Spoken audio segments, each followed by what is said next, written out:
ఆత్మకూరు మున్సిపాలిటీలో ముస్లిం మైనార్టీ జనాభా అధికంగా ఉన్నారు. రోజువారీ కూలీ పనులు చేసుకుంటేనే తప్ప వారికి పూట గడవదు. ముస్లిం మైనార్టీలు నివసించే గల్లీలు, వీధులు, సందులు చాలా చిన్నవిగా ఉండడం వల్ల పెళ్లిళ్ళు, శుభకార్యాలు చేసుకోవడం సాధ్యం కాదు. ముస్లిం మైనార్టీలకు సౌకర్యవంతంగా ఉండేందుకు ఎమ్మెల్యే శిల్పా చక్రపాణి రెడ్డి 2 కోట్లతో నిర్మించిన షాదీఖానాను ప్రారంభించారు. అయితే ఈ షాదీఖానా పనులు పూర్తి కాలేదని, వధూవరులకు గదులు లేవని, టాయిలెట్లు, నీటి సౌకర్యం కల్పించకుండానే ప్రారంభించారని ప్రతిపక్ష పార్టీ నాయకులు ఆరోపణలు గుప్పిస్తున్నారు. ఈ నేపథ్యంలో కుశల మీడియా షాదీఖానాను సందర్శించి షాదీఖానా నిర్మాణం, వసతులపై దృశ్యమాలికను మీ ముందుకు తీసుకువస్తోంది. ఈ దృశ్యమాలిక ఆధారంగా షాదీఖానాపై మీ అభిప్రాయం వ్యక్తం చేయండి ప్లీజ్. ఈ షాదీఖానా ప్రవేశ ద్వారం అయితే ముస్లిం మైనార్టీల సంస్కృతి, సాంప్రదాయాలు, ఆచార వ్యవహారాలకు తగినట్లుగానే నిర్మించారు. ప్రవేశ మార్గం ఎంతో ఆకట్టుకునేలా ఉంది. ఎన్నికల కోడ్ నేపథ్యంలో హడావిడిగా ఓపెన్ చేయడంతో కేవలం వైట్ పెయింట్ మాత్రమే వేసి పనులు పూర్తి చేశారు. షాదీఖానా అనే అక్షరాలకు ఇంతవరకైతే పూర్తి స్థాయిలో రంగులు వేయలేదు. ప్రవేశ మార్గం పక్కగానే ఇంకా పనులు అసంపూర్తిగా ఉన్నాయి. ఈ షాదీఖానా బేస్మెంట్ స్థాయిలో ఇంకా పెయింట్ వేయలేదు. ఆ కాంక్రీట్ కోసం వేసిన కర్రలు కూడా ఇంకా తొలగించలేదు. ఇప్పుడైతే వీటికి పెయింటింగ్ కానీ, సిమెంట్ చేసే పనులు కానీ ఏమైతే చేయడం లేదు. అలాగే వదిలేసి వెళ్ళిపోయారు.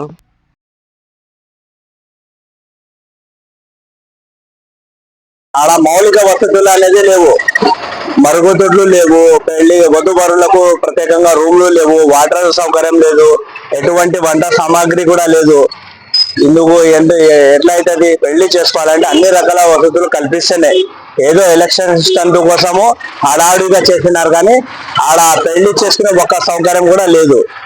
ఇది ముమ్మాటికి ఎలక్షన్ పొలిటికల్ చర్యగా భావిస్తున్నాం. ఇది 5 సంవత్సరాల గడువు ఇచ్చినా కానీ ఈ శాసనసభ్యుడు పూర్తి చేయలేదు. షాదీఖానా ప్రవేశ ద్వారం దాటుకుని లోపలికి వెళితే ఒక శిలాఫలకం కనబడుతుంది. ఈ శిలాఫలకంలో షాదీఖానాకు సంబంధించిన నిధులు, ప్రారంభికులు, పనులు ఏమేమి చేశారనే వివరాలు ఉన్నాయి. శిలాఫలకం పక్కనే ఈ 2 హాళ్లకు విభజిస్తూ ఒక పెద్ద మార్గం ఉంది. షాదీఖానాలోని 2 పెద్ద హాళ్లలో ఇదొకటి. ఈ 2 హాళ్లలో ఒకేసారి 2 లేదా 4 వివాహాలు కూడా చేసుకునే అవకాశం ఉంది. అయితే వీటిలో పెళ్ళిళ్ళు చేసుకునేందుకు అవసరమైన వసతులు అయితే ఒకటి కూడా లేదు. కేవలం హాల్ మాత్రమే ఉంది మనకు.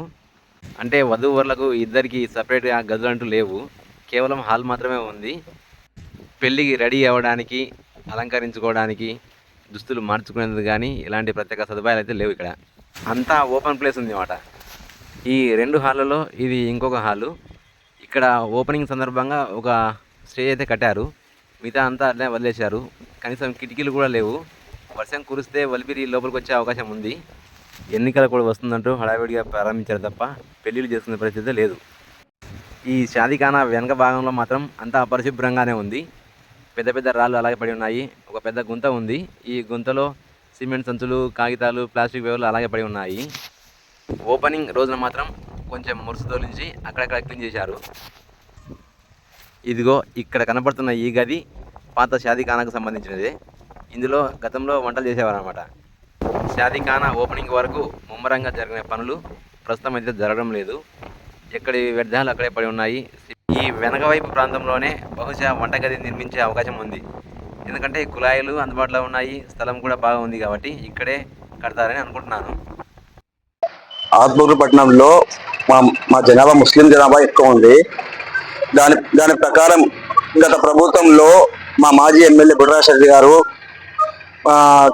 మాజీ సీఎం చంద్రబాబు నాయుడు దగ్గరకు పోయి మనకు షాదీఖానా డబ్బులు కావాలని కోరి 2 కోట్లు తీసుకొచ్చి ఎమ్మెల్యే ఫండ్ మరి 20 లక్షలు ఇచ్చి ప్రారంభిస్తే దాని ప్లాన్లో షాదీఖానాకు స్లాబ్ వేయాలి, కానీ రేకులు వేసి లెట్రిన్ బాత్రూమ్ లేకుండా వాళ్ళు టెంపరీగా నిర్మించి మా ఓట్ల కోసం వాళ్ళు ప్రారంభించడం జరిగింది.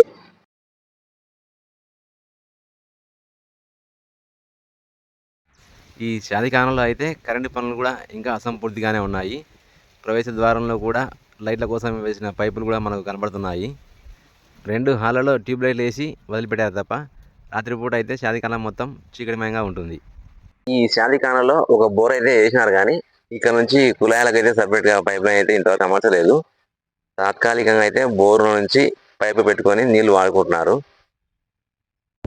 షాదీఖానా ప్రారంభం రోజున ఈ ప్రాంతంలో అయితే వంటలు చేసినారు బాగా. దాదాపు 4000 మంది జనాభా వస్తారని అంచనా వేసుకున్నారు. అయితే అనుకున్న దానికంటే తక్కువ మంది రావడంతో కొంత నిరుత్సాహపడ్డారు. ఇక్కడ కనపడుతున్న ప్రదేశం అంతా షాదీఖానాకు సంబంధించినది. అయితే పక్కనే జాతీయ రహదారి పనులు ముమ్మరంగా సాగుతున్నాయి.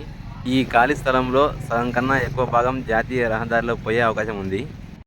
తెలుగుదేశం పార్టీ అధికారంలో ఉన్నప్పుడు షాదీఖానా నిర్మాణానికి 2,20,00,000 నిధులు కేటాయించారు. ఈ నిధులతో చేపట్టాల్సిన పనులపైన ఒక శిలాఫలకం తయారు చేశారు.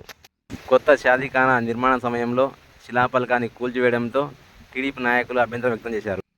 అసలు ఏం నిర్మాణం జరిగిందంటే కనీసం ఒక టాయిలెట్ లేకుండా షాదీఖానా నిర్మాణం చేపట్టారు అంటే వీరి యొక్క ద్వంద్వ నీతి ఏంటి అనేది చాలా స్పష్టంగా బహిర్గతం అవుతుంది. నంబర్ 1. నంబర్ 2, వర్షం పడితే కనుక పైన మొత్తం కూడాను రేకుల షెడ్లు, ఆ రేకుల షెడ్లు పైన నుంచి మొత్తం కూడాను వర్షపు నీళ్లు డైరెక్ట్ గా లోపల ఏదైతే హాల్స్ ఉన్నాయో ఆ హాల్స్ లోపలే పడుతుంది. ఇంత పెద్ద షాదీఖానా కట్టి కనీసం ఒక కుర్చీ కూడాను ఇక్కడ లేనటువంటి దౌర్భాగ్యపు స్థితి. ఇదంతా ఒక ఎత్తు అయితే కనుక ఫంక్షన్ హాల్ అంటారు. అంటే ఫంక్షన్ అంటే ఏంటండి? ఫంక్షన్ హాల్ అంటే ఏంటి? ఇక్కడ ఒక వంటగది అనేది కావాలి. అసలు వంటగది నిర్మాణం అనేది లేదు ఇక్కడ.